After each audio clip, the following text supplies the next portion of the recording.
Olá, amigo advogado, advogada e acadêmicos. Antes de dar início à nossa aula, vim aqui lembrar os senhores e trazer uma notícia. Já se inscreveram no nosso canal? Já ativaram o ícone de notificações? Ainda não? Então faça agora, antes do começo da aula. Se inscreva no canal, ative o ícone de notificações, para que os senhores tenham sempre notícias atualizadas do nosso canal, bem como novas videoaulas que serão postadas. Além disso, também se inscreva no nosso canal do Facebook e nos siga no Instagram. Boa aula!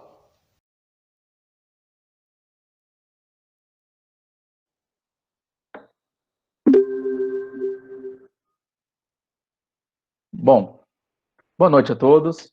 Então vamos dar início hoje à nossa matéria de Direito Civil 2, né? Retomando e dando sequência com o tema. E agora nós vamos enfrentar a dissolução do casamento.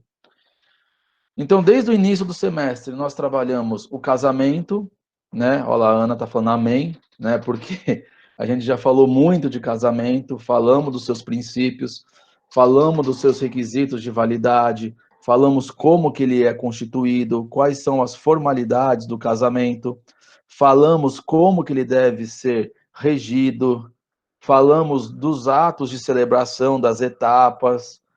Falamos, por último, dos efeitos patrimoniais, e antes disso, falamos dos efeitos matrimoniais, né? Então, agora nós estamos entrando na dissolução do casamento, tá bom? Então, estabelece o artigo 1571, que a sociedade conjugal termina com a morte de um dos cônjuges, pela nulidade ou anulação do casamento, pela separação judicial e pelo divórcio. Então, nós temos 4 hipóteses de dissolução do casamento, tudo bem? Da sociedade conjugal. Então, vamos trabalhar elas agora. Extinção pela morte, ou seja, eu tenho a morte de um dos cônjuges, ou seja, se eu tenho o casamento, e aqui merece uma discussão sobre algumas consequências que nós vimos dos tipos de família. Mas se eu tenho aquele casal clássico, né, feito por 2 pessoas, não estou dizendo que tem que ser somente entre homem e mulher. É aceito já o casamento entre pessoas do mesmo sexo, 2 homens ou 2 mulheres. Extingue-se o casamento e, por consequência, o regime de bens. Então, na data do óbito, acabou o casamento. Na data do óbito, parou de produzir efeitos o regime patrimonial. Então, assim, você vai ter regulamentado o casamento até o momento da sua dissolução. Assim, antes de falar em sucessão, vamos promover a extinção do regime de bens e a competente partilha. Por que competente partilha? Quando alguém morre, também abre-se a sucessão, abre-se a herança. Mas para que eu possa transmitir o patrimônio, ou seja, transmitir a herança daquele cônjuge que morreu para os herdeiros, eu primeiro, já que ele é casado, eu primeiro preciso extinguir o regime de bens do casamento. E quando eu extingo, o que eu estou fazendo? Eu estou apurando o regime de bens naquele período daquela sociedade conjugal. Então, é o regime da comunhão universal. Nós vamos ver o patrimônio, qual é a comunicação, vamos fazer a partilha. Comunhão parcial, vamos ver o patrimônio, vamos ver a comunicação e vamos ver a partilha. Nós vimos lá, comunicação dos aquestos, vamos ver o regime de bens, vamos ver o que houve esforço comum, vamos fazer a partilha. Tudo bem? Separação obrigatória, nós vimos a súmula do Supremo. Vamos ver o regime da separação, mas vamos ver o que houve esforço, o que houve comunicação, e vamos fazer a partilha. Então, veja que quando a gente for fazer o inventário do cônjuge que morreu, eu preciso, no próprio processo de inventário, nós fazemos isso, tá? Mas antes de falar dos bens a serem herdados, eu preciso primeiro falar dos bens que fazem parte da sociedade conjugal. Eu preciso verificar o regime de bens e sobre ele fazer a partilha. Qual é o bem que é dividido, se é que tem bens a dividir, e qual é o bem do cônjuge que morreu, e qual é o bem do cônjuge que ainda vai permanecer vivo, que no caso vai ser o viúvo ou a viúva. Ok? Dessa forma, se tem os bens comuns que se comunicam, serão divididos de acordo com o regime, E cada parte será denominada meação. Então, aqui eu estou trazendo uma nomenclatura para vocês. O que é meação? É a parte que vai ficar para o cônjuge sobrevivente, porque a outra parte do cônjuge sobrevivente, que é a meação dele, é o patrimônio que resta para ele e agora ele não tem mais vida, agora ele faleceu. Então nós vamos dividir a meação do morto na herança. Então a ideia é partilhar o regime de bens daquele casal, daquela sociedade, dividindo, ou seja, fazendo a meação metade de um, metade do outro. Meação somente dos bens, olha lá, que se comunicam, que se comunicam. Isso é muito importante para a gente. Os bens que se comunicam são divididos pela metade. Metade é de um, metade é do outro. Assim teremos a ameação do morto e a ameação do cônjuge, que nós chamamos de sobrevivente, que no caso é o viúvo. Tudo bem? Os bens que não se comunicam em razão do regime de bens são denominados bens particulares e cada um fica com o seu. Então, no momento que a pessoa morre, nós vamos extinguir o patrimônio, nós vamos extinguir o vínculo matrimonial e o vínculo dos efeitos patrimoniais, verificando o que são bens comuns e o que são bens não comuns. Os bens comuns, vamos uni-los e dividi-los em meação. Os bens não comuns, nós não vamos dividir. São denominados particulares. Então, ou é do cônjuge sobrevivente, ou é do cônjuge que morreu. Tudo bem? A ameação do morto e seus herdeiros e seus bens particulares são chamados de herança e serão divididos de acordo com a regra sucessória. Então você vai ter que levantar os bens daquele cônjuge que faleceu, identificando o que é comum, então vai sobrar 50% para o cônjuge que morreu, e se o cônjuge que morreu tem bens particulares, eu vou somar os dois bens, a ameação e os bens, e vou partilhar na herança. Tá bom? Quem vai receber herança? Direito sucessório, mas a gente pode, eu já comentei em alguns momentos com vocês, em primeiro lugar são os descendentes, filho, neto, bisneto. Em segundo lugar, os ascendentes, pais, avós, bisavós. Em terceiro lugar, o cônjuge. E em quarto lugar, os colaterais, o irmão, o tio, o sobrinho, tá? O primo. Então depende da ordem e do grau. Nós já vimos parentesco para isso, né? Nós temos uma regra no direito sucessório que o grau mais próximo exclui o mais remoto. Então você tem na linha descendente filho, primeiro grau, neto, segundo grau. Então, se eu tenho filho, primeiro grau, eu nem preciso chamar os outros graus, porque o grau mais próximo exclui os mais remotos. Tudo bem? Então, essas são as regras sucessórias. Vocês vão aprofundar isso mais para frente na matéria de direito sucessório. Mateus, existe algum caso de necessidade em que o grau mais longe pode receber antes do grau mais próximo? Não. Não, Mateus, não existe como o grau mais longe receber do grau mais próximo. Existe uma situação que não é a sua pergunta, quando o filho, essa pessoa tem, que nós fizemos, acho que na aula passada isso. Se uma pessoa tem dois filhos, um deles morreu antes dele vir a falecer, eu vou dividir a herança com quem? Com esse filho que está vivo, mas eu vou ter que verificar esse outro filho se ele também tinha filhos, ou seja, netos da pessoa que morreu. Os netos da pessoa que morreu são chamados para herdar por representação do pai deles que morreu, tá? Então você tem essa divisão, essa forma excepcional de trazer um outro grau para receber por representação. Talvez ficou difícil de vocês entenderem essa questão. Então, o que eu vou fazer, que nem eu fiz nas outras aulas? Vamos para o slide complementar. Cadê? Opa, desculpa.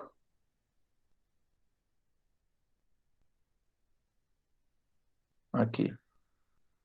Então, vamos lá. Olha lá. Sucessão. Como é que vai funcionar isso aqui? Vou fazer uma linha do tempo, que a linha do tempo ajuda muito a gente, tá? Vamos colocar aqui, ó, morte, morte, filho 1, tudo bem? Depois eu vou colocar aqui, morte de Jorge. Eu vou falar, é o pai, tudo bem? Depois eu vou colocar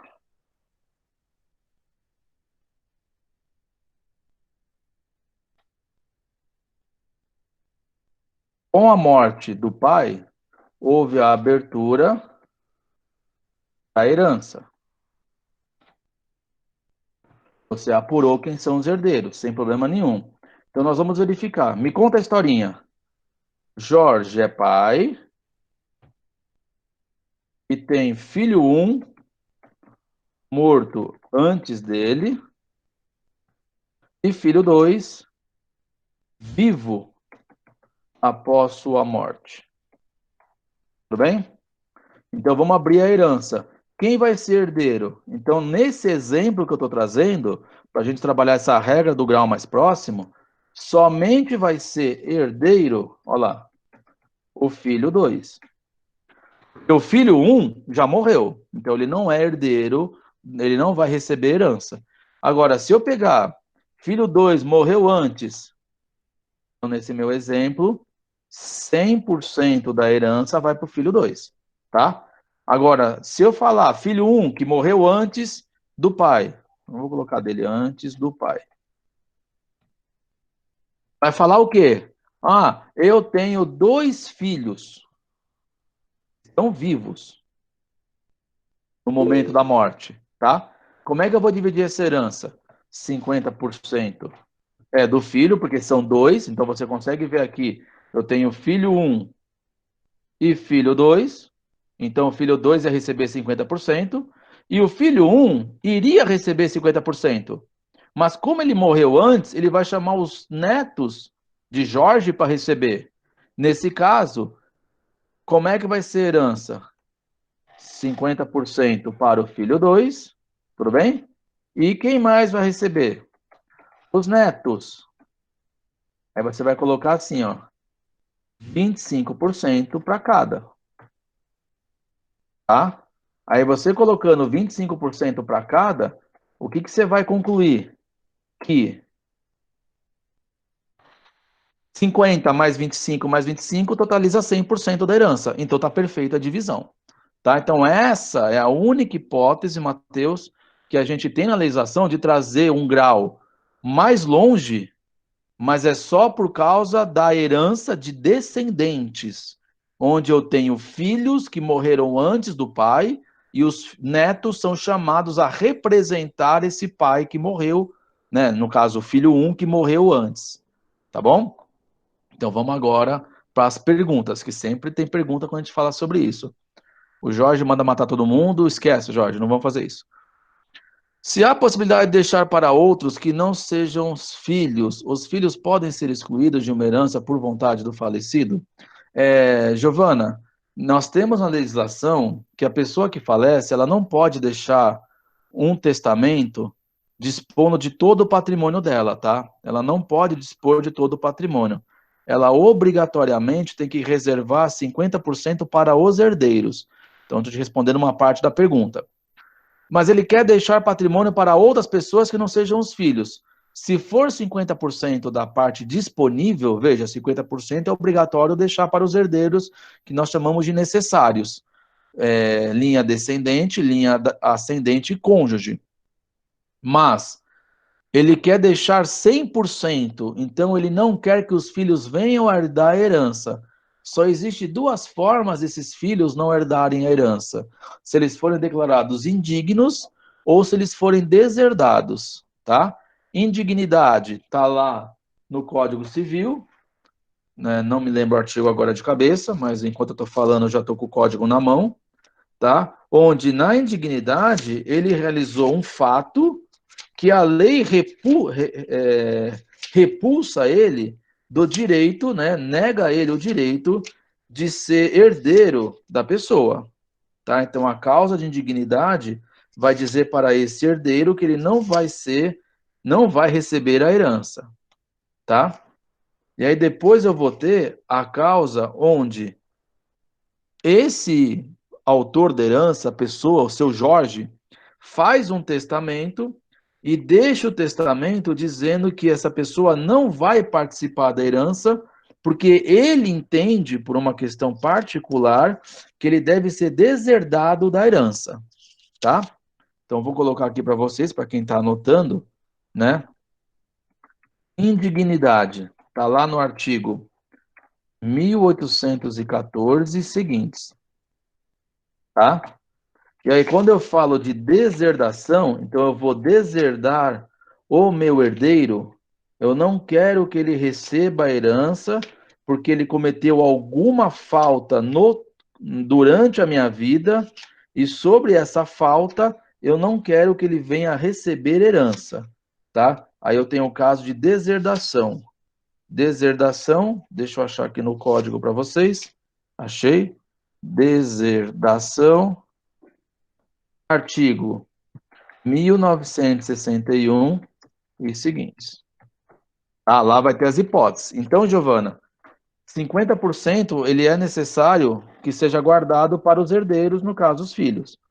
Agora, para ele excluir os filhos da herança, ele vai ter que realizar uma deserdação, então, ou seja, por testamento, ele vai ter que trazer as causas de deserdação, né? Nós temos aqui elas: cometer ofensa física contra o seu pai, injúria grave, relações ilícitas com a madrasta ou com o padrasto, né? Então você tem algumas hipóteses que têm que ser trazidas, tá bom? Então, Giovana, é mais ou menos isso que eu posso adiantar para você, para não confundir muito a sua cabeça, porque herança é uma coisa complicada, tá? Não é algo fácil de explicar num primeiro momento, tá bom?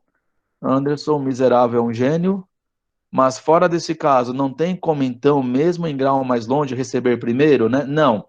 Se você falar para mim, o Matheus, o Jorge, que era o pai, doou um patrimônio dele para o tio, por exemplo. Se você falar isso, ele não está antecipando a herança, tá? Ele não tá herdando, ele está dispondo de um patrimônio dele. Dá para discutir no judiciário como uma antecipação de herança? Até daria se ele fosse um herdeiro necessário, tá?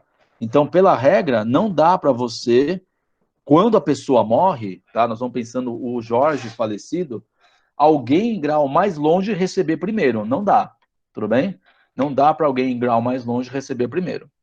O neto representa o pai da herança do avô. É isso? Isso, Jorge. Se o neto estiver vivo no momento que o avô morreu, esse neto vai representar o pai falecido, né? O filho desse avô, que faleceu antes, para herdar a herança, tá?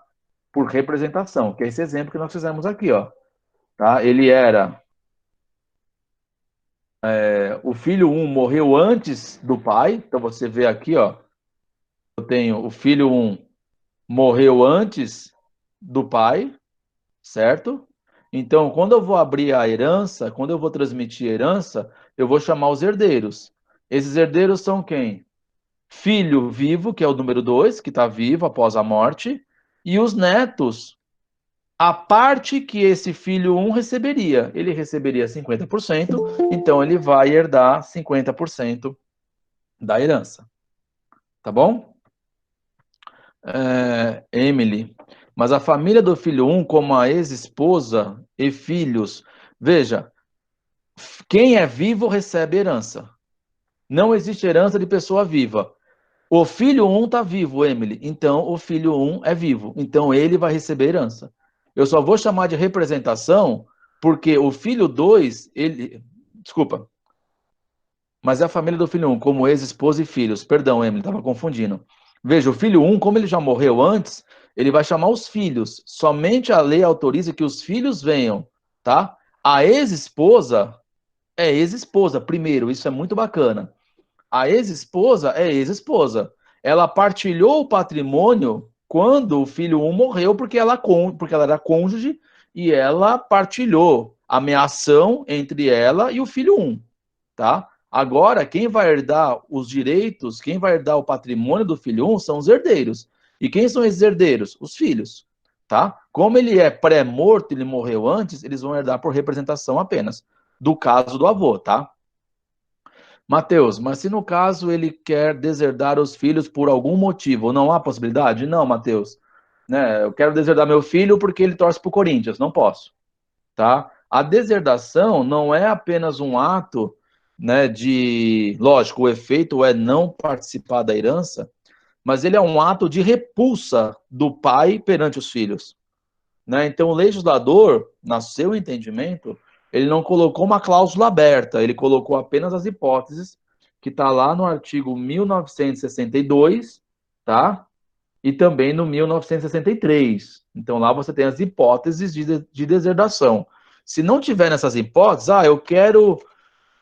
E me desculpa, isso é discriminação, tá? Mas eu já vi muitos, até já fui consultado na época, hoje já pararam, mas na época, quando o Supremo reconheceu a união afetiva, teve senhores, né, já de idade, dizendo que queriam deserdar o filho porque descobriu que ele é homossexual.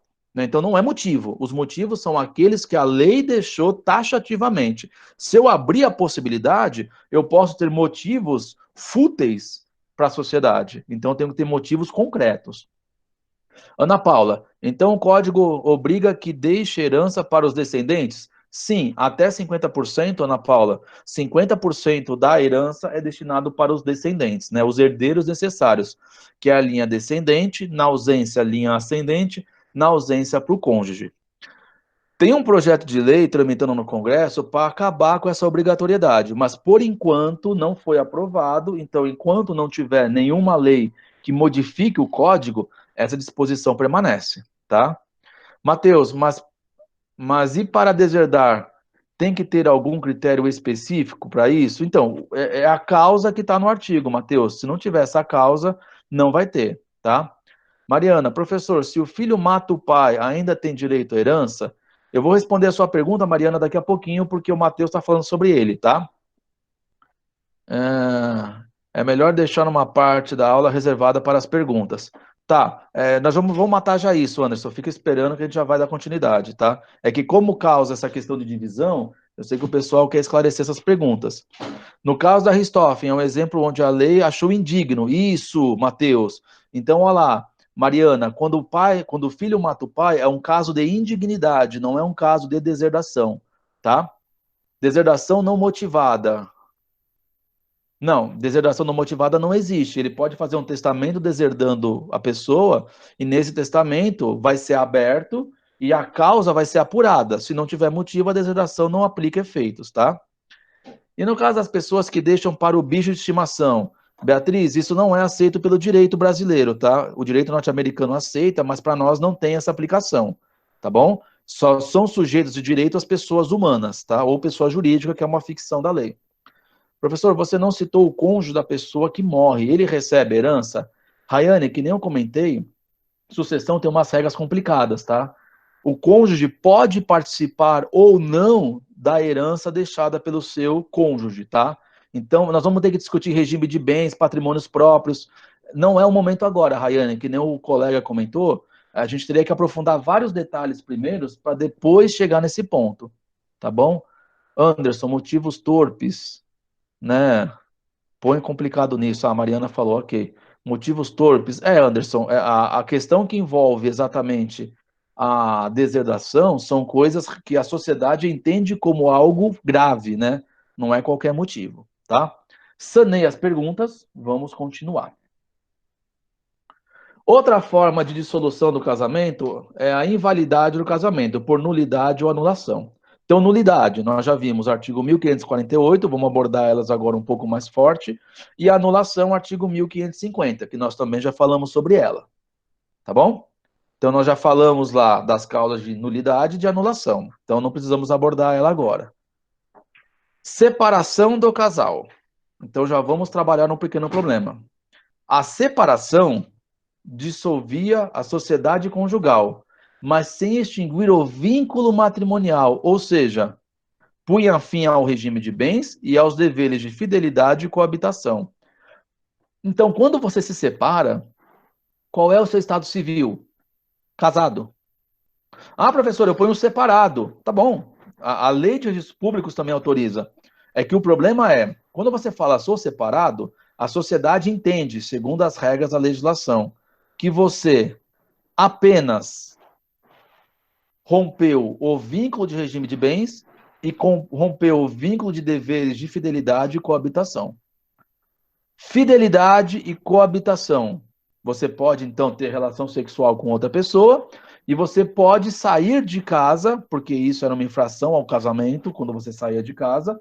Por isso que eu brinco escravidão legalizada, sempre quando eu falo sobre o casamento, né? Pediu alvará para ir jogar futebol, porque se você saísse de casa, isso poderia ser configurado uma violação aos deveres do casamento, tá? E punha fim ao regime de bens. Só que qual é a grande problemática? Lembra que a gente comentou dos efeitos patrimoniais? Que se eu quero alienar, se eu quero transmitir um bem imóvel e eu sou casado, tirando o regime da separação, nós vimos lá, total de bens, eu tenho que pedir a outorga conjugal, ou seja, o cônjuge tem que autorizar. Por quê? Porque eu sou casado com ele. E aí vem a grande problemática, que é a primeira. Temos outros, daqui a pouco a gente vai enfrentar. A separação, ela põe fim ao regime de casamento, que é o regime de bens, ou seja, não se comunica mais. Ela põe fim aos deveres de fidelidade e coabitação. Mas ela continua, ou ele continua sendo meu cônjuge. Então, olha a problemática. Se eu quiser vender minha propriedade, sendo eu ainda casado, eu preciso da autorização do meu cônjuge para que eu possa alienar esse bem. Tá bom? Então, a separação, ela não acaba com o vínculo matrimonial, ela só dissolve o casamento. Já a morte, ela acaba com o vínculo e dissolve o casamento. Tá bom? Então, vamos lá. Separação judicial. Nós tínhamos a separação antigamente, aliás, temos ainda, né? Eu falo tínhamos por uma questão que nós vamos levantar aqui a discussão já já, mas nós temos a separação ainda regulamentada pelo Código e pela lei do divórcio, tá?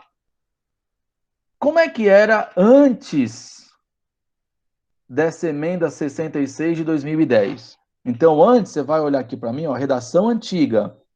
O casamento civil pode ser dissolvido pelo divórcio, após prévia separação judicial por mais de um ano nos casos impressos em lei, ou comprovado separação de fato por mais de 2 anos. Então, vamos lá para a nossa telinha, que a gente comentou, que a gente faz as nossas anotações. Então, vamos lá. Separação para o divórcio. Tudo bem? Como é que era essa disposição? Ela fazia para mim o seguinte caminho. E vocês vão dar risada. Olha lá. Coloca aqui no primeiro item. Casamento. A pessoa se casou. Tudo bem? Nesse momento. Se ele quisesse, então vou abrir agora a hipótese. Se ele quisesse se separar, melhor, divorciar. Né? Ele não quer mais manter vínculo matrimonial com a pessoa. O que a legislação falava? Olha, para você se divorciar, só pode fazer duas coisas. Então vamos lá. Vamos falar primeiro. A legislação fala, eu tenho que ter prévia separação. Então você primeiro tem que se separar para depois se divorciar. Tudo bem? Então eu não podia, vou apagar, olha lá. Não divorcia. Eu preciso primeiro, então vamos aqui primeiro. Então não divorcia. Eu preciso o que primeiro? Eu preciso me separar. Então eu preciso fazer primeiro a separação. Tudo bem? O legislador coloca nos prazos previstos em lei. Então, prévia separação, eu tinha prazos. Quais eram os prazos da separação? Se eu quisesse uma separação consensual, eu vou aumentar aqui o tamanho da fonte, fica tranquilo. Se eu quisesse uma separação consensual, ela só poderia acontecer 1 ano após o casamento. Por isso que a sociedade, você já deve ter ouvido falar, que as pessoas veem essa expressão, ele quer se separar de mim, eu não vou dar a separação, eu não vou dar o divórcio. Né? Essa expressão vem não dar o divórcio, não dar a separação, Porque antes da emenda constitucional, eu precisava da separação para me divorciar. E se fosse consensual, tinha que ser 1 ano após o casamento. Se não fosse consensual, litigioso, eu tinha que alegar uma infração aos deveres do casamento. Tá? Diminuir só um pouquinho para caber na mesma linha. Lá. Era assim que eu fazia a prévia separação judicial, né? Ou extrajudicial, que foi regulamentada pela legislação. Tá?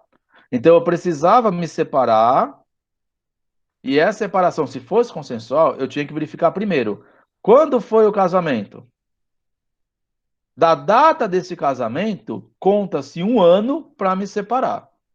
Se eu não tivesse 1 ano para me separar de forma consensual, eu não podia me separar de forma consensual. Tá bom? Então essa era a condição.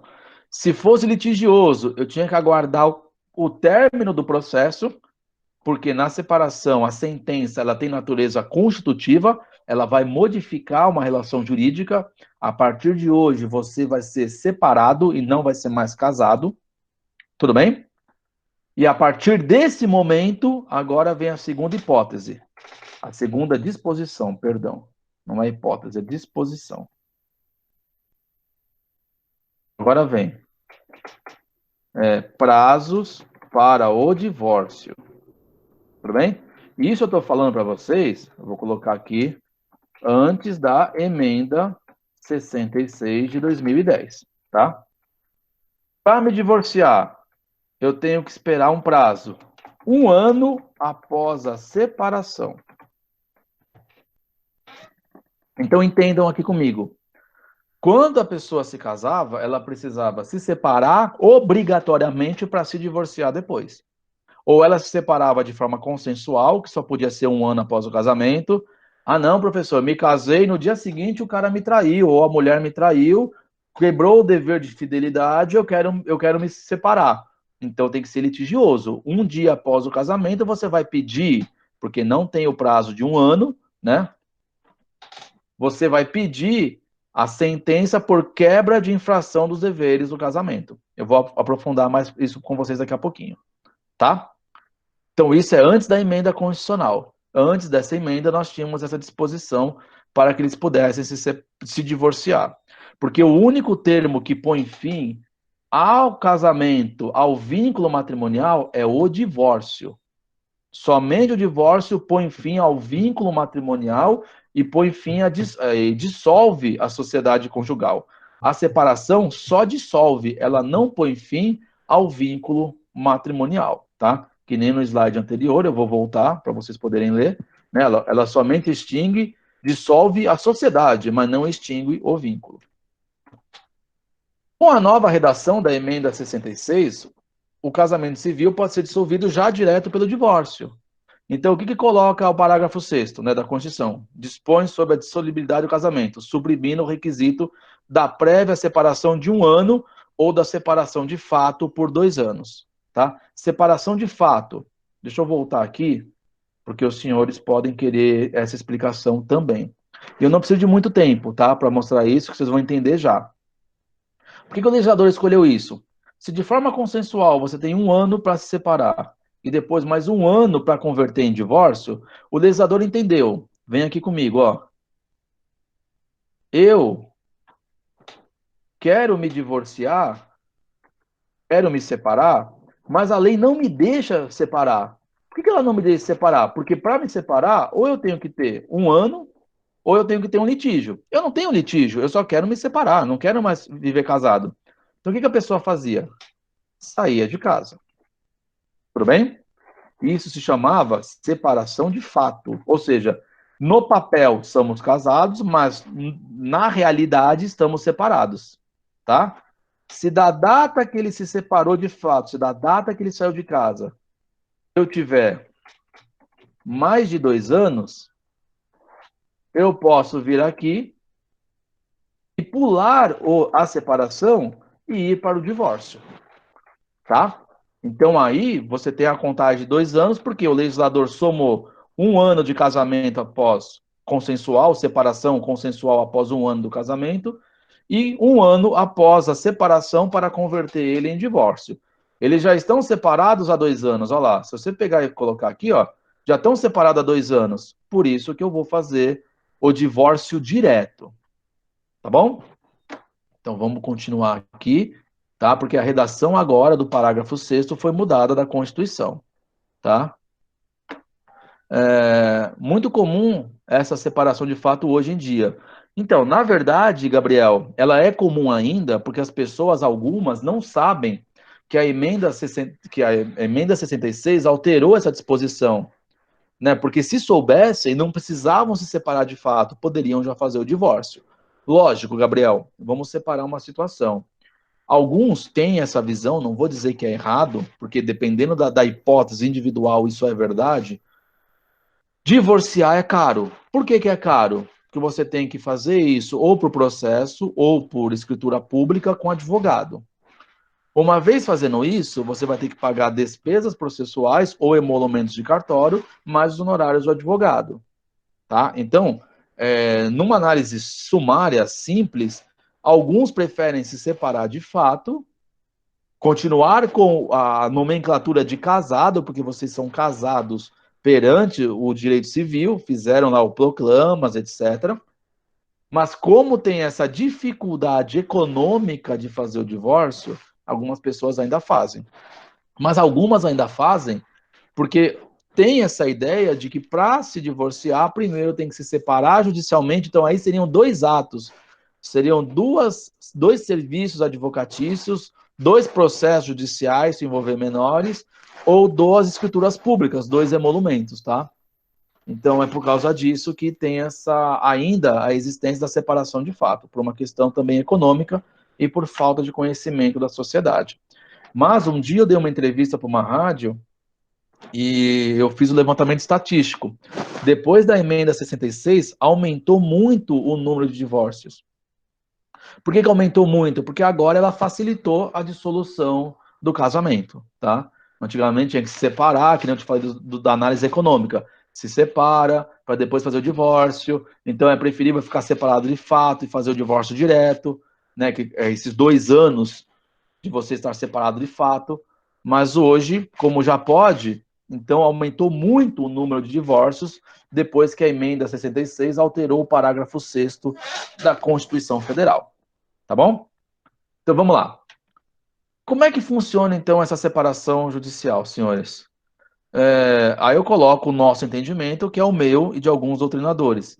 A separação judicial e extrajudicial não mais sobrevive no ordenamento jurídico. Por que não mais sobrevive? Porque ela não tem causa. Com todo respeito, nós vamos estudar as correntes. Mas eu pergunto para vocês, na prática, na situação da vida em comum, você não quer mais conviver com aquela pessoa como casado. Ok. Então você pode ter relação sexual com outra pessoa, você pode sair de casa e naquele momento vai pôr fim ao vínculo, vai pôr fim à sociedade conjugal, mas não dissolver o casamento. Ou seja, vocês ainda têm vínculo. Eu não estou falando dos filhos. Filho é outra coisa. Você ainda tem vínculo. Pergunto, para que você, que já não quer conviver mais com aquela pessoa, não quer mais que o regime de bens produza efeitos, não quer mais ter a questão da fidelidade, ou seja, por que você quer a separação? Então, na verdade, a separação era um requisito anterior, porque a sociedade entendia que eles podiam se reconciliar. Mas é estatístico que da separação vai culminar no divórcio. Então não há mais necessidade muito hoje da separação. Né? Então o entendimento prático seria essa. E não por ter sido revogado, porque a Constituição ela alterou o parágrafo 6º, né? Por ter a proibição à sua ocorrência. Então ela proibiu a ocorrência do período. Então, não é uma lei infraconstitucional ilegal. Até permite, mas acreditamos que o motivo que fulmina essa prática não tem mais utilidade. Né? Você não vai mais se separar porque você é obrigado. Você vai se separar. Então, se você quer pôr fim ao vínculo total do casamento, você tem que se divorciar. Tá bom? Para demonstrar qual é a posição predominante na jurisprudência, existem 12 tribunais estaduais favoráveis ao fim da separação e apenas 3 contra. Então, aonde nós estamos advogando? Olha lá, acórdão favoráveis ao fim da separação, ou seja, entender, se você quer se separar, você não pode, processo civil, falta interesse processual, porque você não pode mais se separar, porque não é mais um ato obrigatório. Você pode pôr fim ao vínculo matrimonial direto com o divórcio. E se vocês olharem, olha lá, nós temos aqui São Paulo, Minas, Distrito Federal, Ceará, Pernambuco, Mato Grosso do Sul, Rio de Janeiro. Então, esses tribunais entendem que a separação judicial ou extrajudicial não tem mais utilidade. Então, quando você entra com uma ação, ele questiona, pede-se para emendar a petição inicial, dizendo: vocês querem se divorciar ou vocês querem se separar ou vocês querem o divórcio? Se ele falar que ele quer a separação, esses tribunais entendem que não tem interesse de agir porque não tem mais utilidade a separação, ou seja, ela não tem mais a produção de efeitos necessários que a legislação proclamava, que era primeiro se separar para depois se divorciar. Agora, os tribunais do Rio Grande do Sul, Espírito Santo e Mato Grosso entendem que é necessário. Né? É necessário não, perdão. Não pôs fim. Por quê? Porque está na lei. Enquanto não vier uma lei revogando esse instituto, para eles está continuando, então pode os cônjuges escolherem a separação em vez do divórcio. Tá? Mas, novamente, nós estudamos interpretação do direito. A pior interpretação que nós temos é a interpretação gramatical apenas. Né? Então você tem que interpretar sobre uma análise histórica, sociológica, finalística, hermenêutica. Então, quando você estuda a separação, você falava, para que existia a separação? Ele era um pré-requisito, era uma condição, vamos chamar assim, para o divórcio. Então, se não tem mais necessidade da separação, para o divórcio, perdeu o efeito, perdeu a característica, a necessidade do instituto. Então, esse instituto, basicamente, perderia os efeitos. Tá bom? Tranquilo, senhores, até aqui? Tá? Podemos prosseguir? Alguém tem dúvidas? Ixi, tem um monte aqui, peraí. É que a barra do chat não rolou. Professor, um contrato firmado entre marido e mulher antes do divórcio para a compra e venda de uma casa de moradia da família. É válido? Sim, claro. Marido compra a parte da esposa. Como seria a interpretação? Ué, comprar a parte da esposa. Sem problema nenhum. Tá? Ele compra a parte da esposa, ele indeniza a parte da esposa e não tem complicações, Everton. Tá? Brian, professor, não há comunicação de novos bens após a separação de fato? Ou os efeitos do casamento perduram até o divórcio? Então, Brian, a separação de fato é você exatamente não estar mais residindo com aquela pessoa, né? Então, vamos voltar lá. Deixa eu ver se está aqui ainda. Isso, está aqui a nossa tabelinha. Então, se você falar para mim, saiu de casa, então vamos colocar datas aqui que vai ajudar a nossa vida, vai ficar bem mais fácil. Saiu de casa no dia 10 de abril de 2000. 2000 não, porque teve a emenda. Vamos colocar 96. Pronto. Tudo bem? Ele saiu de casa, separação de fato. Então temos que aguardar 2 anos para o divórcio. Durante esses 2 anos, ele adquiriu um apartamento. Olha lá que bacana. Apartamento. Pronto. O que o legislador entendeu? Lembra que você colocou? Nós concluímos, eu tinha 2 anos, porque era 1 ano da separação consensual, mais 1 ano da separação, da pós-separação, para fazer a conversão. Então, o que a jurisprudência entende? Porque isso não está regulamentado, né? Ele só entendeu o prazo, mas ele coloca lá, a separação põe fim aos efeitos do regime de bens. Então, do dia 10 de 4 de 96, não mais existe nesses 2 anos comunicação no regime de bens, tá? Então você não vai ter a comunicação desses regimes, Brian, né? A partir do momento que ele saiu, já ocorreu a ruptura dos efeitos do regime de bens, que é a comunhão, tá? Agora, processo, não dá para falar sobre isso, né? Então, é isso aí, Brian. Os efeitos são até a separação, de fato ou de direito, que seria a consensual ou a litigiosa, tá? Agora, o meu problema aqui é, eu falei 2 anos, eu estou falando aqui um período bem longo, né? Mas ele comprou esse apartamento no dia 20 de abril de 96. 10 dias após a saída dele de casa.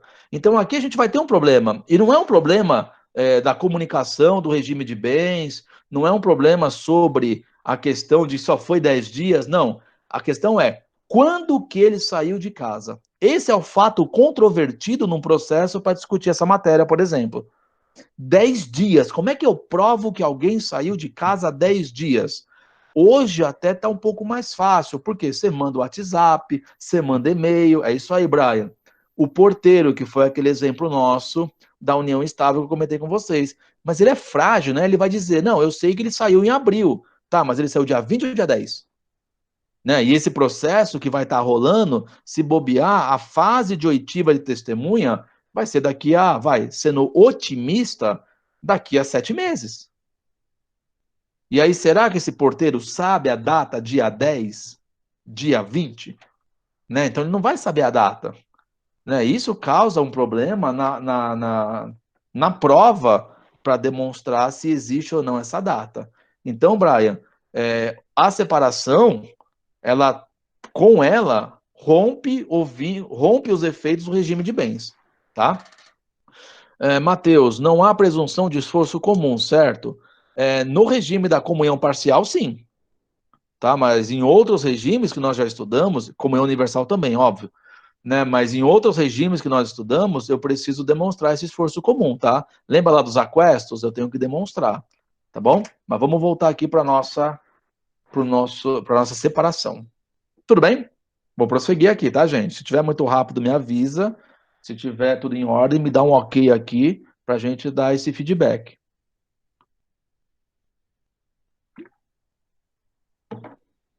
Ok, então vamos lá. Ministro Vilas Boas Cueva afirmou que a supressão dos requisitos para o divórcio pela emenda constitucional não afasta categoricamente a existência de um procedimento judicial ou extrajudicial de separação conjugal, que passou a ser opcional a partir da sua promulgação. Quem que é o ministro Vilas Boas Cueva? Ele é um ministro do STJ. Então, veja, vou voltar ao slide. Esses processos, São Paulo, Minas, Santa Catarina, Ceará, Mato Grosso, Mato Grosso do Sul, Rio de Janeiro, eles são favoráveis à ideia que a separação não mais existe no ordenamento jurídico, porque não tem mais finalidade, não é mais um pré-requisito. Tribunais Rio Grande do Sul, Espírito Santo e Mato Grosso falam que existe, porque a lei assim determina se eles quiserem.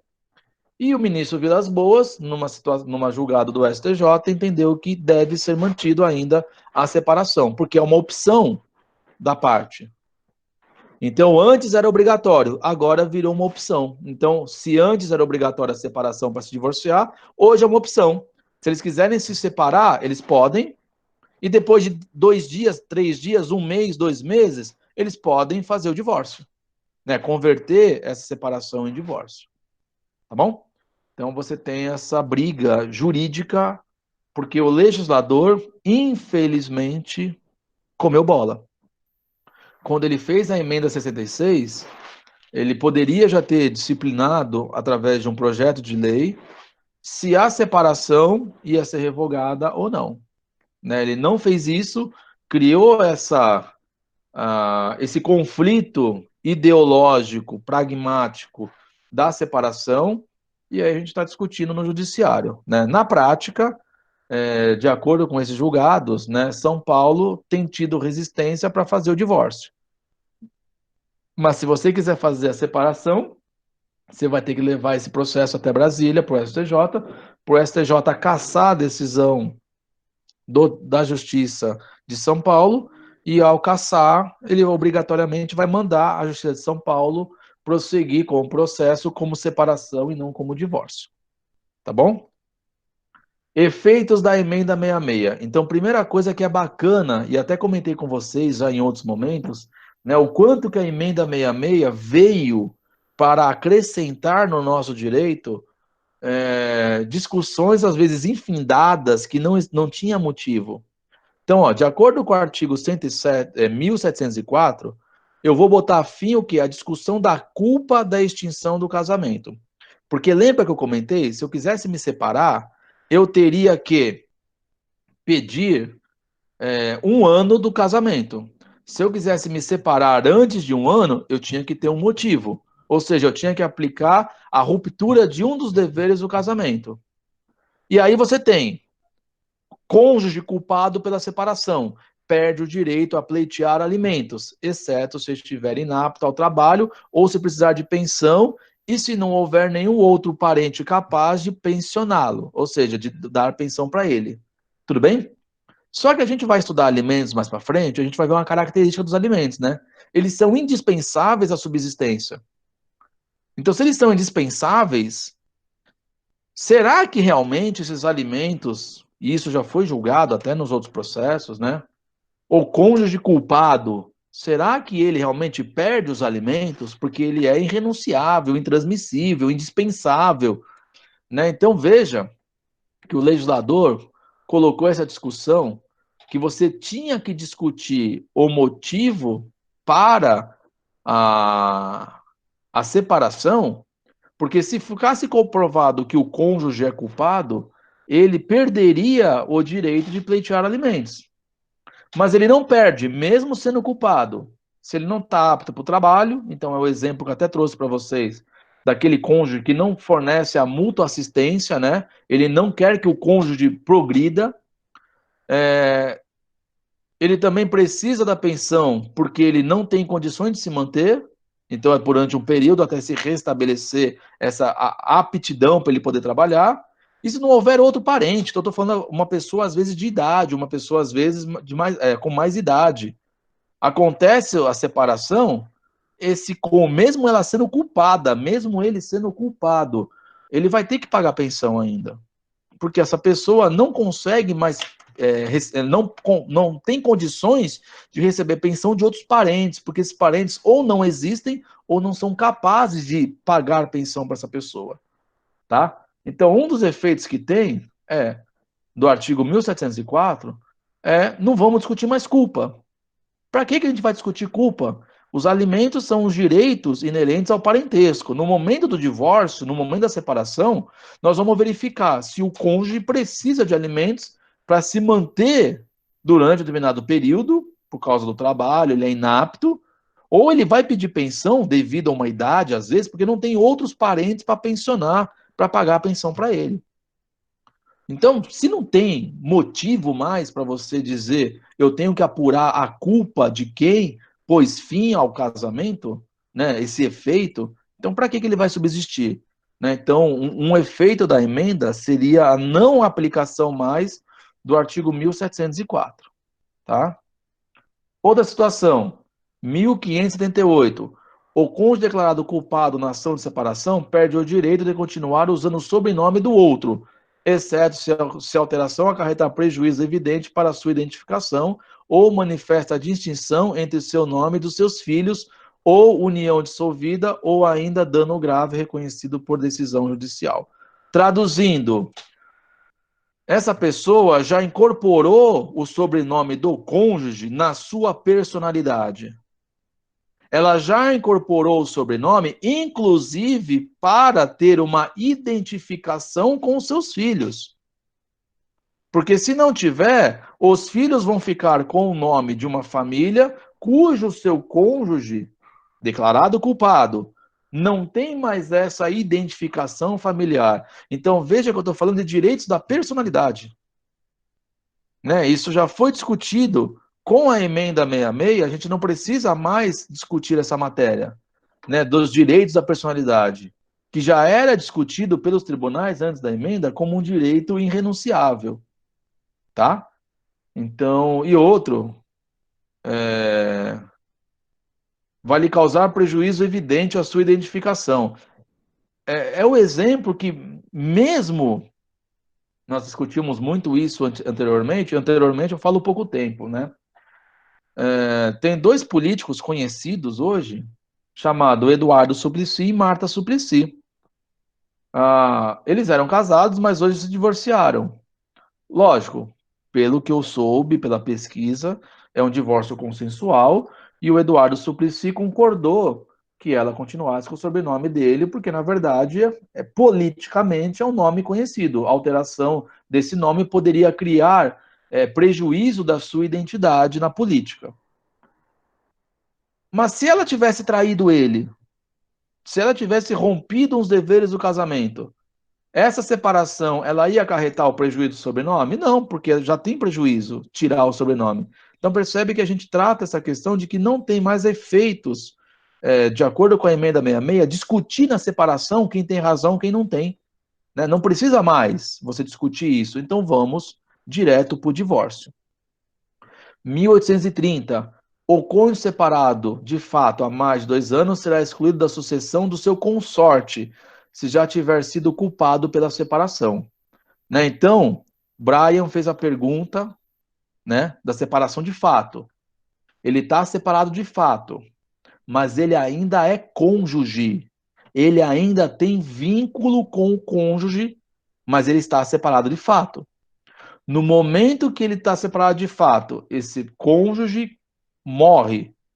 Aquele que foi embora, se ele tivesse ido embora há mais de 1 ano e tivesse sido culpado pela separação, ele era excluído da herança.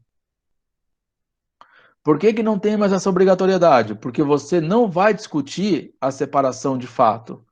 Né? Você não tem mais necessidade para isso. Por quê?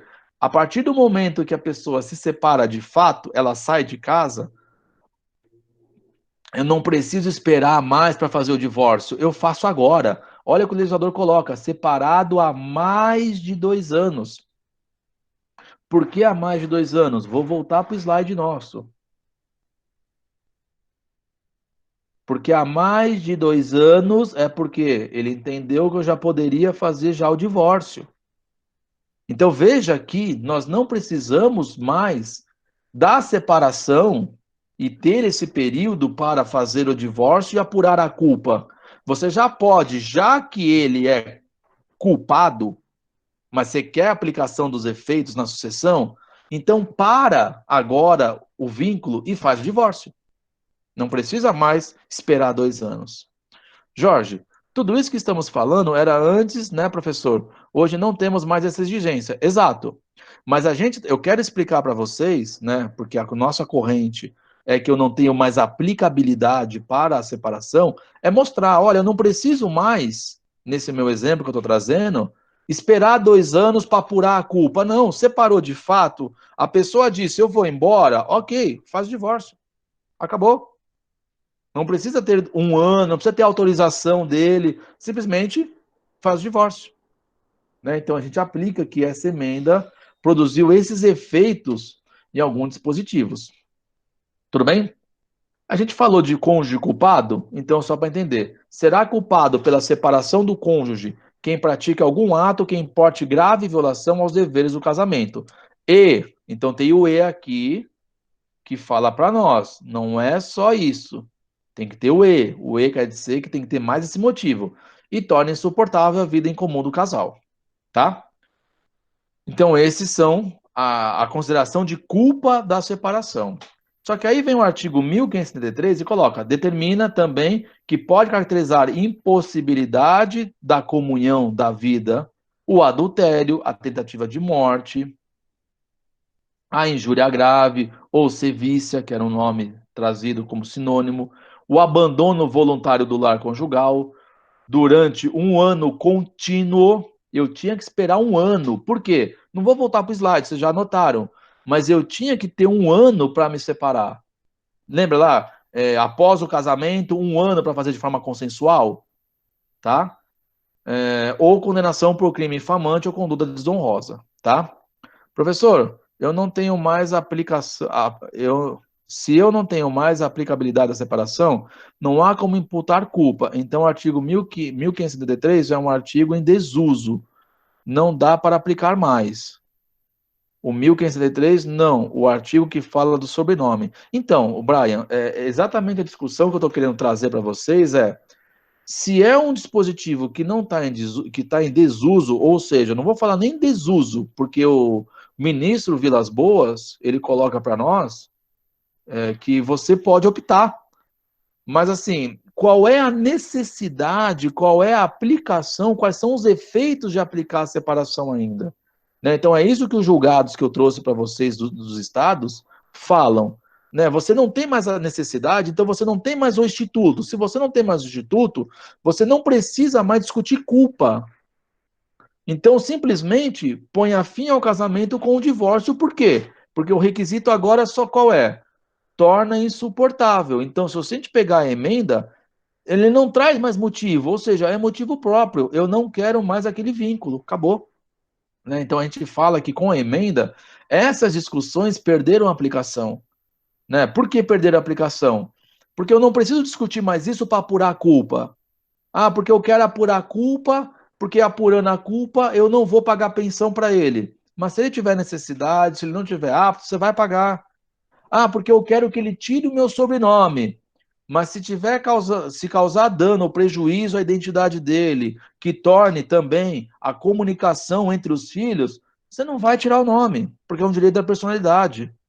Então percebe que a gente está trazendo informações para que isso chegue num raciocínio que eu quero não convencer vocês, mas eu quero exatamente que vocês pensem juridicamente. Né? A necessidade era uma obrigação, hoje não tem mais. Se não tem mais, para que nós vamos ter ainda o Instituto valendo? Tá? Na sucessão, a mudança seria muito aguardada, pois a jurisprudência já tinha afirmado entendimento no sentido de que a separação de fato, olá, Brian, a sua pergunta que eu já respondi, põe fim ao regime de bens. Né? Então, veja, você não precisa se separar de fato, aguardar 2 anos para fazer o divórcio. A pessoa fala, tô indo embora, ok, amanhã eu vou entrar com uma ação de divórcio. Pronto, se ele não quiser fazer de forma consensual. Tudo bem? E só para comentar, senhores, também essa questão, porque alguns falariam, e eu não estou criticando, porque realmente isso é um fator que pode gerar discussão e gera discussão. Professor, as pessoas até querem se divorciar, mas o problema elas não entram em acordo sobre, por exemplo, a partilha de bens, e eles não entram em acordo, por exemplo, com relação aos alimentos. E não entram em acordo, por exemplo, com relação à guarda. E não entram em acordo, por exemplo, no caso de regulamentação de visita. Então, eles entram em acordo em dizer: olha, a partir de hoje nós vamos nos divorciar e põe fim ao regime de bens. O que nós vamos apurar, se comunicou, se não comunicou, se foi herança, se não era herança, se foi doação, se foi um bem subrogado, separação final com comunicação dos aquestos, se houve comunicação por esforço comum, nós vamos discutir. Ok, então faz o divórcio consensual e coloca lá que ele está disciplinado pela lei do divórcio. Você coloca lá, ok, juiz, nós queremos pôr fim ao nosso vínculo matrimonial. Não vamos discutir nesse processo guarda, alimentos, partilha. Nós só queremos pôr fim ao nosso vínculo, pôr fim e, consequentemente, pôr fim aos efeitos do regime de bens, pôr fim aos deveres do casamento, e é isso que nós queremos. Então, vocês podem somente divorciar e depois, em processo próprio, litigioso, discutir os bens, discutir a guarda, discutir os alimentos, tá? Isso, antes da emenda, era uma arma que o outro cônjuge tinha para não dar o divórcio. Então ele falava, enquanto a gente não chegar num acordo, não dá para fazer o divórcio. Não, agora dá sim. Não precisa fazer acordo para fazer o divórcio. Tá bom? Tudo bem, senhores? Estou indo muito rápido, deu para vocês anotarem essas exposições nossas.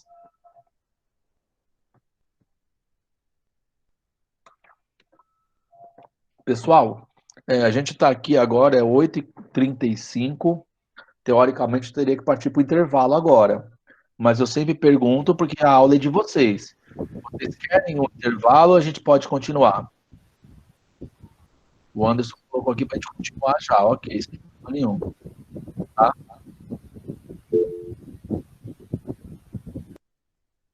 Então vamos continuar agora.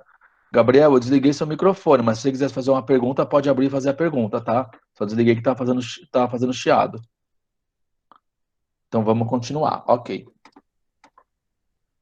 A separação, então, já adiantei para vocês, então só agora alguns esclarecimentos, né? Ela pode ser consensual, ocorria quando não havia litígio. A separação consensual só podia acontecer nos casos em que esses casados fossem casados há mais de um ano, tá? Podia ser feito em cartório, via extrajudicial, mas tinha um requisito: não podia ter filhos menores ou não podia ter incapazes. Se um dos cônjuges fosse interditado ou incapaz, não poderia ser extrajudicial. Por quê? Quem tutela os interesses dos incapazes? Ministério Público, seja ele menor de idade ou seja ele por enfermidade, estatuto deficiente, tá? E nós já discutimos essa questão do estatuto, né? Agora não existe mais uma incapacidade no estatuto. E tem que ser assistido por advogado. Via judicial. Quando ocorrer por meio de ação judicial, os cônjuges devem manifestar sua vontade perante o juiz para homologar o seu pedido. Então, eu preciso ir para o judiciário para que ele homologue o pedido do, dos cônjuges, para que ele faça a separação consensual. Tá? Então, antigamente, a separação podia. Eu coloco podia porque eu sou da corrente que entende que a separação não tem mais aplicação, tá? Mas se você for da corrente do Rio Grande do Sul e do ministro Vilas Boas, você coloca lá, a separação pode, tá? Porque eles entendem que ainda você pode utilizar o instituto da separação no direito, tá? Litigiosa ocorre quando havia litígio entre os cônjuges, tá? E aí essa separação se dividia em, olha que interessante, apuração de culpa, adultério, tentativa de morte, injúria grave, abandono, já comentamos sobre isso, conduta desonrosas, sem apuração de culpa. Então eu poderia me separar sem apurar culpa, mas eu tinha que ter um motivo. Qual que era o motivo? A chamada separação falência ou a separação remédio. O que é a separação falência? Olha lá, rompimento da vida conjugal há mais de um ano, já que a separação remédio dava-se quando um dos cônjuges tivesse acometido de doença mental há mais de 2 anos, manifestando após o casamento e que fosse reconhecido como cura improvável. Então eu tinha duas hipóteses para separação falência. Esse cônjuge teria saído de casa há mais de um ano, então, como ele não voltou, a separação falência, ou seja, o casamento faliu, não existe mais motivo para o casamento subsistir.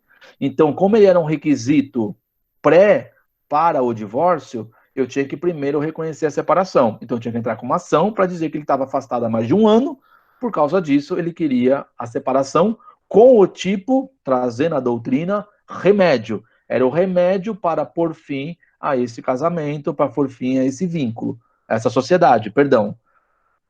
Porque o vínculo só seria dissolvido com o divórcio. Ou se esse cônjuge tivesse uma doença grave há mais de 2 anos. Né? Então, essa era a falência. A pessoa não tem como, me perdoa, isso para mim é horroroso. A pessoa não tinha mais por que se casar com alguém que tinha uma doença mental grave, era incurável. Né? Então, aquela ideia, me perdoa de novo. Olha, eu vou cuidar de você na alegria, na tristeza, na saúde da doença, né?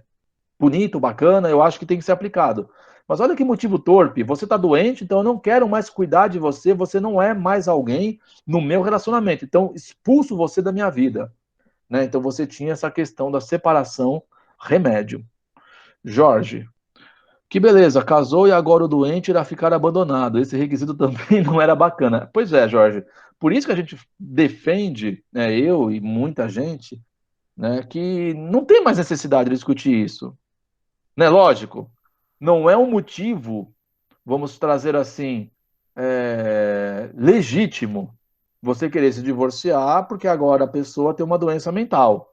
Mas assim, a pessoa quer pôr fim ao vínculo. Então, imagina que constrangedor discutir isso. Discutir a doença mental do outro, discutir a questão de debilidade. Né? Você vai discutir essa patologia, essa enfermidade. Desculpa, não vamos discutir isso. Hoje é divórcio, divórcio não tem motivo. Pode ser horrível também, a Aline, Aileen, está falando que isso é péssimo. Concordo, né? Você discutir isso. Mas tem gente que fala, ó, eu não nasci, eu não fui criado para cuidar de doente. Tem gente que pensa isso.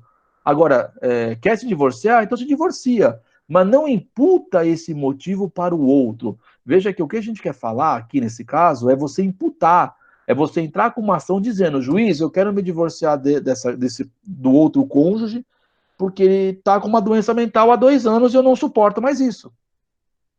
Né? Veja que essa pessoa do cônjuge tem uma doença, tudo bem, pode até não entender isso, né? Mas os efeitos familiares são muito devastadores. Né? Então você podia simplesmente, olha, eu quero me divorciar. Ponto. Quero me divorciar porque eu não mais tenho carinho, não tenho mais afeto. Eu não preciso ficar expondo esse motivo, né? Para tratar de trazer uma guerra na família, trazer uma guerra na sociedade. Né? Então, acho que por isso não deveria mais ter. Mas nós tínhamos, ou temos, depende da corrente que você adota, a separação sem apuração de culpa, que é a falência e também o remédio, tá bom?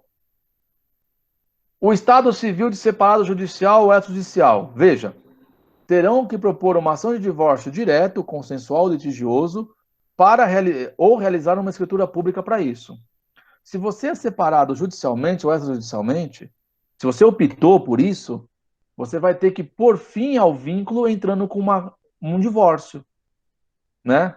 Agora, se você quiser pôr fim, você faz isso através de um divórcio direto. Então, não vamos precisar mais da separação. Eu já vou direto para o divórcio, e no direto para o divórcio, eu já estou quebrando esse vínculo matrimonial, esse vínculo de casamento.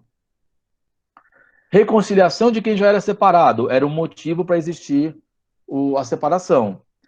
O código admitia que eles poderiam se reconciliar, né? Então você se separava de forma judicial extra, e aí você, antes do divórcio, você podia vir e fazer a reconciliação, ou seja, reabrir o processo e pedir para que o juiz que homologou ou deu uma sentença de separação agora desse uma outra decisão, né, no caso, um outro ato jurídico, para que fosse restabelecido o casamento, né? Quer dizer, restabelecido não, perdão, o casamento nunca deixou de existir, mas que fosse restabelecido os efeitos matrimoniais, os deveres de fidelidade e coabitação, né? E assim, antes ele era separado, tudo bem? E poderia se reconciliar. Antes da emenda 66, ele podia se reconciliar judicialmente ou por escritura pública também. Fez escritura de separação, faz uma escritura pública de reconciliação, tá? Deixa eu voltar, só para esclarecer. Tá bom, professor, isso é muito bonito, poético. Então, se as pessoas se divorciarem, elas não podem reconstituir o casamento? Não. Mas elas podem se casar de novo. Muito mais prático. Aliás, até evita problemas sobre essa questão do regime de bens. Né? Então deixa muito tranquilo. Você se divorciou, com a divórcio, você pôs fim ao vínculo matrimonial, pôs fim a tudo. Passado 6 meses, 7 meses, um ano, não importa o prazo, você vai lá e se reconcilia. Pronto, perdão, você se casa novamente, não se reconcilia. Né? Então não vejo por que existir a separação com essa finalidade. A averbação de separação no assento de casamento e da reconciliação. As pessoas já separadas judicialmente, antes da vigência da emenda, precisavam buscar o divórcio. Então você tinha 2 registros no casamento, né, que são chamados averbações, no assento de casamento. E quem já pegou uma certidão de casamento já verificou que para cada averbação você paga uma taxa também. Então, assim, você está onerando a parte que está se separando para que amanhã, quando ela converter em divórcio, no momento que ela precisar entregar uma certidão atualizada de casamento, ela tem que pagar 2 atos. E isso é necessário porque o artigo 10º, inciso 1º, tem o princípio da continuidade registral nos direitos da personalidade. Né? São atos contínuos, não dá para você cancelar, voltar. Então, se você se reconciliar, um exemplo, você vai ter que averbar que daquele separação agora eles tiveram uma reconciliação. Tá? Então, na verdade, a gente fala essa observação. Beatriz, As observações da certidão ficam enormes, cheias de averbações, péssimo para quem digita. Se você trabalha em cartório, sim, né? Mas hoje, com o sistema informatizado, a gente acaba deixando tudo cadastrado já e acaba só imprimindo, apenas conferindo se não houve mudança. Tem gente que separa, reata, depois separa de novo e vão no cartório buscar a certidão de solteiro. Pois é isso aí, Beatriz. Eles não entenderam que com o casamento mudou o estado civil dele. Então você é solteiro até se casar. Depois, se você se casou, ou você é divorciado ou você é viúvo. Você não volta a ser solteiro, né? Você se divorciando ou se separando, você é viúvo ou você é divorciado ou o separado, que era o desquite da antiga legislação. Tá bom? Mais um efeito. As escrituras de separação extrajudicial. Olha lá. Acreditamos, estou comungando com a corrente que eu mostrei para vocês, pelas razões já expostas, que os notários estão proibidos de realizar as escrituras após a emenda 66, sob pena de estarem contrariando a própria lei. Por quê? Porque não tem mais a necessidade do instituto. A ideia da separação era um ato pré-divórcio. Eu precisava da separação como um ato obrigatório para depois divorciar e por fim ao vínculo conjugal, ao vínculo matrimonial. Hoje eu não preciso. E se o cartório lavra depois da emenda 66, você está cometendo um ato que não tem efeitos para o direito. Com todo respeito ao ministro Vilas Boas e aos tribunais. Mas não há necessidade, né? Já divorcia. Quer reatar? Faz um novo casamento. Então percebe que tem esse questionamento social, né? O Vitor, professor, nesse caso de reconciliação, o senhor disse que é mais viável o novo casamento, correto? Há um limite de vezes que a pessoa, em que eu posso casar com a mesma pessoa? Não, não, Vitor. Né? Veja, a ideia dos impedimentos que nós vimos do casamento é não podem se casar as pessoas casadas. Vou fazer uma brincadeira aqui com você, tá? Insistir, errar é humano, insistir no erro é burrice, desculpa a brincadeira. Você se casou, percebeu que não era, não tinha questão de afinidade, divorciou. Depois de 6 meses, você se casa com a mesma pessoa, porque você entendeu que realmente essa pessoa era a pessoa com que você tinha afinidade, você se casa. Passa um tempo, percebe que não é essa pessoa, então você divorcia. Aí passa 6 meses, você casa de novo. Não tem problema nenhum, tá? Porque você pode se casar quantas vezes você quiser, desde que você não seja casado, vamos trabalhar isso. Impedimento matrimonial, não podem se casar os casados. Então, se você quiser, casou, divorciou, vou casar de novo, com qualquer mulher ou com a mesma mulher, sem problema nenhum. Olha a Emily colocando aqui, acontece bastante isso, né? Eu não tenho essa informação do cartório, mas se realmente tem, ok, né? O importante é que você quer celebrar um ato jurídico, né? E não ficar com esse ato obsoleto, tá? O Anderson fez uma pergunta. Se a pessoa separa de uma união estável, ela fica com o status social de divorciado? Então, nós vamos comentar a união estável, Anderson, mas a gente já trabalhou alguns pontos, né? Quem é divorciado é quem tem um casamento prévio anterior, né? O divorciado é a pessoa que põe vínculo ao casamento.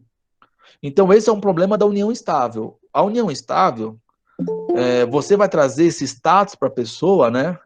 Por analogia, porque hoje o Supremo já aplicou que os efeitos do casamento são os mesmos na união estável, então se você poderia dizer, olha, eu tenho uma sentença que reconhece que eu sou, que eu vivi em união estável e agora eu estou me dissolvendo a união estável. E quais são os efeitos disso? O meu estado civil. Então agora eu não sou mais companheiro, agora eu sou divorciado. Ok, por que não? Porque os efeitos são os mesmos. Tá? Então, teoricamente, você poderia fazer isso sim. Tá? Mas o problema é que a lei de registro não tem uma tratativa para isso. Tá? Ela tem uma tratativa apenas para o registro civil do companheiro, mas ainda não regulamentou a questão da dissolução para você usar a expressão divorciado. Então, como você não tem nenhum ato jurídico registrado em cartório que averbou o seu registro de nascimento, na verdade, quando você dissolve a união estável, muitos usam o status social de solteiro, né? Porque você não tem o status social de casado averbado ao seu registro de nascimento. né? Então você usa o estado de solteiro. Porque se você pegar a averbação, o registro de nascimento, vai aparecer lá que você é casado. Então você ou só pode ser divorciado ou pode ser viúvo. Tá bom, Anderson? Gabriel, é aquele ditado: quem tem erros que vale a pena errar de novo. Pode ser, Gabriel, sem problema, né? Eu acho que assim, o ser humano, né? Você pode casar, você pode reatar, você pode prosseguir no seu vínculo sem problema nenhum. Então eu posso Então eu passo de amasiado para solteiro novamente, certo? Então, Anderson, por não ter uma escrituração na lei de registros públicos, ele só prevê que quem vive união estável pode adquirir o estado de companheiro, você não tem essa característica, tá? Então você, na verdade, não é a palavra amasiada, é companheiro. Então você de companheiro, caso dissolva a união estável, por não ter uma previsão na lei de registros públicos, você volta a usar o estado de solteiro, tá? Que na verdade também não tem problema nenhum, divorciado e solteiro, né, não tem aplicação nenhuma de diferença. Porque você é divorciado, você pode se casar, você é solteiro, você pode se casar, tá? É só a mudança do estado da pessoa que tem essa discriminação na lei de serviço público. Mas, cumulação de pedidos na ação de divórcio e matéria de defesa. Na ação de divórcio não há matéria de defesa a ser alegada. Por quê? Eu não quero dizer prazo, eu não quero pôr culpa, eu não quero discutir, eu não quero nada. Eu só estou dizendo que eu não quero mais conviver com aquela pessoa. Ponto.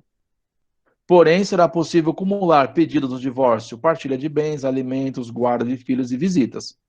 Assim, a discussão do divórcio litigioso se limita-se apenas a algumas questões, e não a outras que, para nós, que eram obrigatórios para a separação, hoje não seriam mais. Beatriz me pergunta, professor, quando constam as averbações, não explica exatamente como é feita essa reconciliação.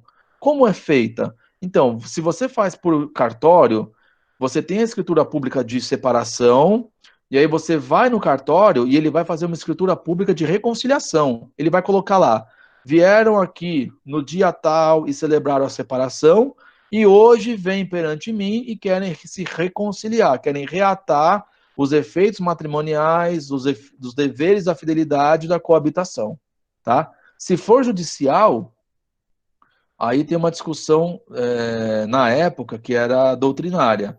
Se eu faço um novo processo ou se eu faço a reabertura. A jurisprudência entendia que era a reabertura. Então eu pegava aquele processo de divórcio consensual ou litigioso e fazia uma petição para o juiz dizendo: juiz, nós nos reconciliamos. E aí nós queremos reatar os efeitos desse casamento. No caso, o regime de bens, fidelidade e coabitação, tá? Mas não explica, né? Só quiseram se reconciliar. Quando envolvia menor, tinha necessidade de ouvir o Ministério Público. Mas assim, aí entra uma questão social, né? Esse casal tem filhos, se separaram, querem se reconciliar. Aonde o Ministério Público vai dizer que a reconciliação é prejudicial para o menor? Né? Então, teoricamente, numa presunção, a reconciliação do casal, tendo filhos em comum, é muito mais benéfica do que maléfica para os menores. Então, precisaria ouvir o Ministério Público e ele não teria motivo para evitar a reconciliação, tá? E é por isso, Beatriz, que não explica o motivo, só vem o mandado de averbação para registrar que eles agora se reconciliaram, tá bom? Então, do divórcio. O principal diferença de divórcio e separação é que o divórcio extingue o vínculo que permitirá um novo casamento. Né? A separação não permite um novo casamento. O divórcio permite. Então, assim, com todo respeito, de novo, a quem ainda entende que a separação está em vigor. Né? Não está em vigor porque foi revogada. Não está em vigor porque não tem aplicação. Você põe fim ao vínculo, você põe fim à sociedade, mas não põe fim ao vínculo. Ou seja, você não tem mais comunicação no regime de bens, você pode ter relação sexual com outra pessoa e você não precisa mais coabitar, morar na mesma casa, morar no mesmo domicílio. A pessoa que vai ter relação sexual com outra, será que ela já não está predisposta a ter um novo relacionamento? Né? Então, me parece que não tem realmente aplicação à separação mais. né? Me parece que realmente o divórcio é a melhor forma para dissolver esse vínculo matrimonial, esse vínculo conjugal, tá bom? O divórcio também ele pode ser consensual ou, ou judicial, né? Ele é extrajudicial, você só vai no cartório e fala que quer se divorciar, não tem que imputar causa nem motivo. Judicial, você promove a ação pedindo para que eles querem se divorciar. Então, os dois são consensuais. Se é litigioso, é porque um deles não concorda, mas assim, não tem o porquê não discordar do divórcio agora. Né? O motivo divórcio não tem discussão, então você vai acabar não tendo mérito para isso. Divórcio é divórcio.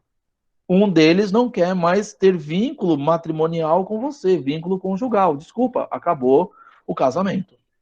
Tá bom? A Lei 11.441 de 2007 incluiu alguns artigos no Código Antigo, que é o atual 733, que estabelece os seguintes requisitos para a separação e o divórcio extra. Então, essa lei regulamenta o divórcio e a separação extrajudicial.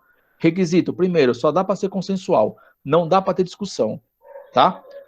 Você pode, por isso que eu comentei com vocês, fazer o divórcio lá no cartório e depois discutir alimentos, visita, guarda, tudo bem? Que vai ser feito numa ação judicial, por exemplo, ou se não envolve menores, mas é pensão do cônjuge, por uma via extrajudicial. E partilha também, você pode fazer depois. Mas decidiram agora se divorciar? Decidiram. É uma decisão já tomada? Não vão voltar atrás? Não. Vai lá no cartório e faz o divórcio. Ponto. Acabou o problema. Tudo bem? E você pode posteriormente discutir as outras matérias, mas vai lá e faz o divórcio. Tá bom? Lógico, tem que ter advogado, vamos ver mais requisitos. Inexistência de filhos, né? É obrigatório que você faça, se você tiver filhos menores e venha a regular os interesses dele, que você faça isso através de processo judicial, tá bom? Agora, uma questão muito bacana que o artigo 1124-A falava e hoje não fala, né? É que não há mais no artigo 73 a expressão do casal, né? Por quê? Parecia que o sumiço da regra era proposital, motivo pelo qual, havendo filhos incapazes apenas de um dos cônjuges, isso já iria inviabilizar o divórcio em cartório. Então, veja, eu estou pondo fim ao vínculo matrimonial. Quais são os efeitos? Nós temos filhos desse vínculo, nós temos que regulamentar. Então, não há mais a expressão do casal, né? Então, você quer pôr fim ao vínculo? Então, vamos pôr fim ao vínculo. Aos filhos não resolvemos de outra forma, né? Então você pode agora, através da disposição, fazer o divórcio sem precisar da inspeção do casal, porque agora os filhos do casal, se vocês não tiverem harmonia, vocês podem fazer posteriormente em processo próprio, tá? Isso foi uma inovação que a corregedoria notarial trouxe para que fomentassem que a sociedade fizesse o divórcio e não prejudicaria, né, que eles lavrassem porque têm filhos, né? Então, que nem eu coloquei para você, né, que ele pode tomar essa medida agora. Agora, havendo filhos emancipados, então vamos pensar nos filhos emancipados. Ou seja, esse deixa de ser incapaz pela regra do 733, que não se repete. Ou seja, ele exigia filhos maiores. A escritura, então, pode ser lavrada normalmente. Tá? Então, você pode lavrar a escritura sem nenhuma complicação, tendo filhos. Filhos maiores. Se você tiver filhos menores, você não pode fazer por escritura. Tem que fazer judicialmente, se for regulamentar os interesses deles. Se não for regulamentar, você vai fazer isso em processo próprio e pode fazer o divórcio em cartório. Gabriel me perguntando, eu tenho uma dúvida, mas foge um pouco da matéria, até peço desculpas. Mas já que citou extrajudicial no slide anterior, eu queria perguntar para o senhor o que é extrajudicial? Fora do judiciário, tá? Você pode tomar uma postura no judiciário, processo judicial, e extrajudicial é quando você usa os cartórios que são auxiliares da justiça, tá? Então, você vai lá no cartório de notas e faz uma escritura pública de divórcio. Então, extrajudicial, extra, fora do judiciário. Tá bom, Gabriel? Então, essa é a explicação do termo para você entender. Ah, Ingrid está fazendo. Professor, uma dúvida. Com relação a 2. Calma lá, Ingrid, vamos comentar um pouquinho da A1 depois no final da aula, tá? A A2 é para o futuro, espera um pouquinho mais. Não que eu não quero responder, tá? É que a gente tem que tratar disso aí nos momentos corretos. Se não me engano, é uma escritura pública, pera, e tem menores, pera, calma. É, vamos continuar com a aula, Ingrid, depois a gente pode falar sobre isso. Se quiser, eu falo reservadamente com você.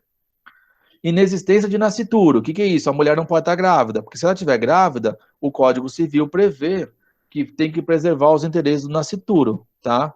Caso a gente veja que ela está grávida, que pode envolver menores, então tem que regulamentar os menores também.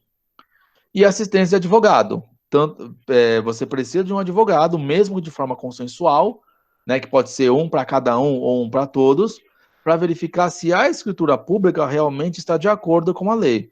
Não é que a gente desconfia do cartório, não é isso. Aliás, eles têm muito mais conhecimento, às vezes, da área do que o próprio advogado. Às vezes eles fazem indagações que às vezes nem eu, por estar militando na área, a gente acaba tendo uma dúvida. Só que também é o contrário, quando a gente traz uma indagação, às vezes eles também não enfrentaram e acaba pedindo informação para o tabelião ou até suscita dúvida na corregedoria, né? Que você pode, o tabelião, suscitar dúvida para ser esclarecida pelo órgão superior ao cartório. Então, o advogado é necessário para realmente verificar se aquele ato jurídico de divórcio contempla todos os interesses dos cônjuges, primeiramente, porque ele representa eles, e verificar se ele vai conseguir produzir efeitos. Tá? Então, isso são os requisitos para a gente fazer a escritura pública de divórcio. Tá bom, senhores? Então, voltando, vou lá para o primeiro slide rapidinho, não olha para a tela agora, porque quem tem vertigem, labirintite, vai ficar um pouco tonto, né? Mas aqui eu consigo terminar dizendo para os senhores: o que põe fim ao vínculo conjugal? A morte de um dos cônjuges, a nulidade ou anulação do casamento e o divórcio. Tudo bem? A sociedade conjugal termina com os quatro, mas quem põe fim ao vínculo matrimonial é a morte, a nulidade ou anulação do casamento e o divórcio. E aí nós vimos nulidade e anulação. Anulação, erro essencial da pessoa, lembra? Defeito físico irremediável.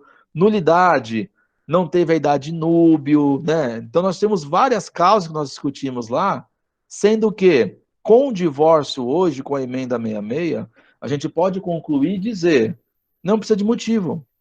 Não preciso imputar defeito físico irremediável, não preciso imputar erro contra a pessoa, não preciso dizer nada. Eu vou lá e faço o divórcio, ponto. Professor, mas foi feito o casamento e ele tinha 14 anos, tá errado. Tá bom, o casamento emancipa legalmente, ele faz o divórcio, é um ato jurídico, resolvi o problema. Então veja que o divórcio, pela emenda 66 de 2010, ela resolveu vários problemas jurídicos que nós enfrentávamos na sociedade. E eu vou trazer para os senhores, porque isso se fazia muito. Então, voltando, não olha para a tela. Que eu quero passar lá para a nossa tabelinha aqui que eu mostrei para vocês. Então, vem comigo aqui, que legal, para a gente ver isso. Não tem que ter 2 anos? Né? Lembra que tinha essa disposição nossa? Na separação de fato, eu reservei agora para o final exatamente isso. Eu não preciso me separar e eu não preciso converter. Então eu posso fazer o quê? Eu posso ir para a expressão usada, divórcio direto. O que é o divórcio direto? Eu estou há 2 anos separado de fato.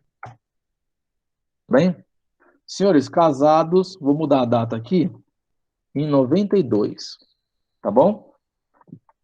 Tem que ter 2 anos. Olha lá, decisão, vou chamar aqui, tá? Decisão da separação. Tudo bem? Então, eles eram casados, vamos colocar aqui uma data para essa decisão, dia 20 de agosto de 1997, tá? Ele vinha consultar o advogado e o advogado falava: olha, Para vocês entrarem com a separação consensual, tem que ter um ano, mais de um ano de casado. Vocês preenchem o requisito de 92 a 97. Então nós vamos fazer a separação, depois da separação consensual, um ano, você vai solicitar, vou colocar aqui para vocês entenderem, a conversão, ou a conversão em divórcio. Tudo bem? Estão me acompanhando aqui? Então, você passava isso para eles, dizendo, olha, vocês já passaram do período onde vocês tinham que respeitar um ano do casamento para se divorciar, e agora que vocês tomaram a decisão, dia 20 de agosto de 97, vocês vão querer se separar. Então você vai se separar em 20 de agosto, e você somente vai poder pedir a conversão, ou seja, pôr fim ao vínculo matrimonial, em 98, tá? Antes de 98, você não pode pedir, antes de setembro de 98, você não pode pedir a conversão. O que eles falavam pra gente? Caramba, mas a gente vai continuar ainda com obrigações? Vai. Vocês vão ter deveres, mútua assistência financeira, psicológica. Não, mas a gente não quer mais ter relacionamento. Então eu tenho uma saída. O que você vai fazer? Senhores, era uma saída mesmo. Se fazia muito isso. Eu preciso de 2 anos para pular essa etapa e já fazer a conversão, perdão, não, e já fazer o quê? Já que vocês decidiram se separar, para fazer o divórcio direto. Então eu preciso desse período, 2 anos. Você tem 2 anos de separado, de fato? Né? Então, ou seja, você, da decisão que você tomou, olha lá, dia 20 de agosto, você consegue me dar um marco de 2 anos que você está separado de fato? Ah, então quer dizer que se nós falarmos que no dia 19 de agosto de 95 nós estávamos separados de fato, eu já posso pedir o divórcio direto? Sim. Então, se tinha muito devido a essa questão da obrigatoriedade da separação, nós chamávamos de fraude processual. As pessoas mentiam no processo que estavam separadas de fato há mais de 2 anos, olha lá, para pedir o divórcio direto, porque elas queriam pôr fim ao vínculo matrimonial, elas não queriam pôr fim somente, não queriam pôr somente fim à sociedade, queriam pôr fim ao vínculo. Então, como elas queriam pôr fim ao vínculo, elas mentiam no processo. E pior, o procedimento fala, para você provar esses 2 anos, você vai ter que levar pelo menos uma testemunha.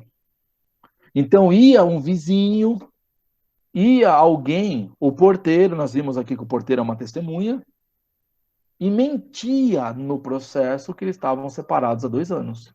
Mentia. Professor, mas isso não causa prejuízo ao regime de bens? Claro que causa, mas eles concordavam porque nesses 2 anos que eles estão questionando aqui, ó, não tinha bens para se comunicar. Os bens já estavam aqui nesse período, ó. Não tinha um período uns 2 anos. Então a gente apurava isso e falava, olha, nesse período de 2 anos não tem nenhum patrimônio que vocês adquiriram? Não, então não tem comunhão de bens sobre eles, tá? Ok, não tem nenhum regime de bem, não tem nenhum patrimônio sobre esse período. Então dá para fazer o divórcio direto. Porque eles queriam pôr fim ao vínculo matrimonial e a lei não deixava antes da emenda 66. Tudo bem, senhores? Por isso que eu, outros doutrinadores, você vê que o Judiciário de São Paulo comunga da ideia, e como eu atuo em São Paulo, eu concordo, não há mais finalidade, utilidade para separação. Tá bom? Tranquilo, senhores? Alguém tem alguma dúvida? Tá todo mundo tranquilo aqui? Tá? Ah, temos aqui o Wanderson. Desculpa, Wanderson. O divórcio direto acabou também com aquela situação de desarquivamento de autos físicos no judiciário, o que contribui ainda mais com a demora da conversão em divórcio. Na verdade, Wanderson, a conversão do divórcio, né, da separação em divórcio, ele não pode acontecer no próprio processo de separação, ele é um processo autônomo, tá? Você precisava desarquivar, por quê? Porque eles precisavam da sentença da separação, e muitas vezes não tinham, porque o que, que era comum também? As pessoas faziam um processo de separação, e aí você tinha a decisão. Aí você falava, olha, agora você vai averbar, então você vai ter a certidão, vai pagar uma taxa para averbação, para tirar uma certidão atualizada, para depois você fazer a conversão. Então eles falavam, guardavam o documento para fazer depois não uma averbação só, eram duas averbações, né? Mas eles para você ir no cartório apenas num único momento, averbar a separação e averbar o divórcio. E aí eles perdiam essa sentença de separação, então tinha que desarquivar o processo, pegar a sentença, a data do trânsito e julgado, para poder depois pedir a conversão. É isso mesmo, né? Se eles tivessem averbado, nem precisaria, porque a averbação já produz efeitos, tá? Mas a ideia de acabar com o divórcio direto é acabar com essa fraude processual que eu comentei com vocês aqui. Tá bom? Senhores, alguém tem mais alguma dúvida? Eu vou comentar um pouquinho da A1. Não esqueça de deixar o seu like e comentário sobre esse vídeo. Não esqueça de nos seguir nas redes sociais.